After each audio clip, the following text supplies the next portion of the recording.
पुनः आप सभी का हार्दिक स्वागत अभिनंदन है। तो एक बार पुनः आपके सामने जो है वो एक और नया प्रश्न लेकर आ चुके हैं। आज की क्लास में अपना बेहद ही शानदार प्रश्न और ये प्रश्न भी आपका सेकंड ग्रेड के अंदर पूछा गया है। तो प्रश्न क्या है कि एक नाटक है और नाटक का नाम है ललित विग्रहराज।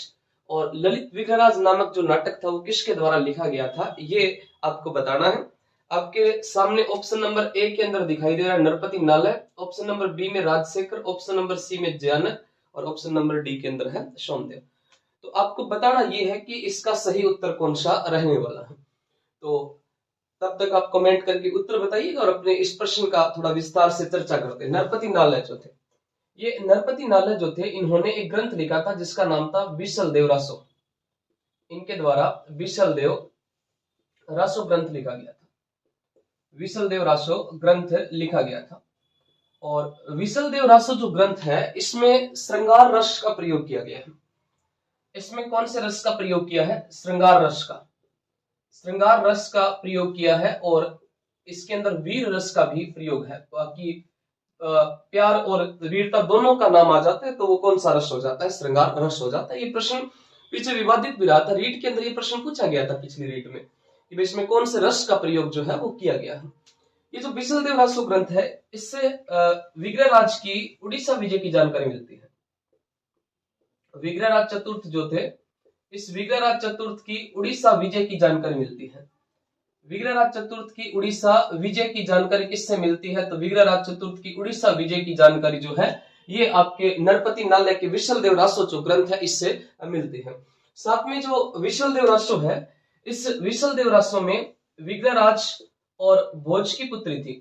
परमार राजा जिनका नाम था भोज विग्रहराज और भोज की पुत्री जिसका नाम था राजमती। इस राजमती और विग्रहराज जो थे इन दोनों के मध्य जो है वो प्रेम का वर्णन किसमें किया है? तो प्रेम का वर्णन जो है वो साथियों आपका जो ये विशलदेव रासो जो ग्रंथ है इसमें प्रेम का वर्णन जो है वो देखने को मिलता है। इसके अलावा जो अगला आपके सामने ऑप्शन है, अगला आपके सामने जो ऑप्शन है वो है राजशेखर। एक विशलदेव रासो के भाग भी आप याद रख सकते हैं, इसमें भाग है 4। इसमें भाग कितने हैं? 4 है।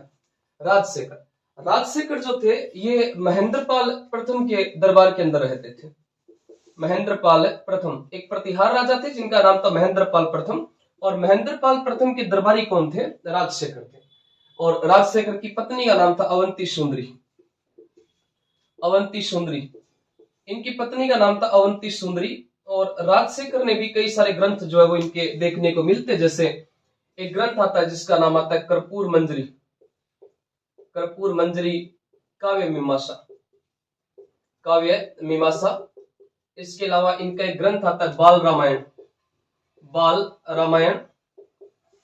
एक ग्रंथ आता है जिसका नाम आता है बाल भारत। बाल रामायण, बाल भारत। एक आता है प्रबंध कोश। प्रबंध कोश। एक आता है भुवन कोश। भुवन कोश। एक आता है हर विलास। हर विलास। हर विलास। ये जो सारे के सारे ग्रंथ आते हैं, हर विलास, ये सारे के सारे जो ग्रंथ है वो किसके हैं? तो राजशेखर के हैं। जयानक भट्ट जो थे इन्होंने ग्रंथ लिखा था पृथ्वीराज विजय। पृथ्वीराज विजय जो ग्रंथ है वो किसके द्वारा लिखा गया है? तो पृथ्वीराज विजय जो ग्रंथ है वो साथियों जयानक भट्ट के द्वारा लिखा गया है। ऑप्शन नंबर डी में है सोमदेव। और सोमदेव जो थे इनके द्वारा नाटक लिखा गया था जिसका नाम था ललित विग्रहराज। सोमदेव ने जो नाटक लिखा था जिसका नाम था ललित विग्रहराज, जिसमें विग्रहराज और देशलदेव के मध्य प्रेम का वर्णन है। इस नाटक के अंदर जो है वो विग्रहराज और एक थी देशलदेव, इन दोनों के मध्य प्रेम का वर्णन जो है वो किसके अंदर देखने को मिलता है? तो इन दोनों में प्रेम का वर्णन जो है वो सोमदेव द्वारा रचित ग्रंथ जिसका नाम था ललित विग्रहराज इसमें देखने को मिलता है। तो इस क्लास का जो सही उत्तर रहने वाला है वो हो जाएगा सोमदेव। इस सोमदेव ने कौन सा नाटक लिखा था? ललित विग्रहराज नाम से क्या लिखा था नाटक जो वो किसके द्वारा लिखा गया है? तो ये नाटक जो साथियों सोमदेव के द्वारा लिखा गया है। और प्रत्येक क्लास के लास्ट में आपसे प्रश्न पूछा जाता है। उसी कड़ी में आज की क्लास में आपसे कोई बेहतरीन सा प्रश्न पूछ लेते हैं कि चलो मैं कोई अच्छा सा प्रश्न देखता हूं आपके लिए, जो इसी सेकंड ग्रेड के पेपर में जो प्रश्न पूछा गया है। सभ्यताओं से संबंधित एक प्रश्न मैं आपसे पूछ लेता हूं कि 7 अग्नि वेदिकाएं कहां से मिली है? 7 अग्निवेदिकाएं। अग्निवेदिकाएं, ये प्रश्न जो है वो आपका सेकंड ग्रेड के अंदर पूछा गया है। आप इसका उत्तर कमेंट बॉक्स में बताइएगा। तब तक के लिए जय हिंद, जय भारत, धन्यवाद। मिलते हैं नेक्स्ट क्लास में।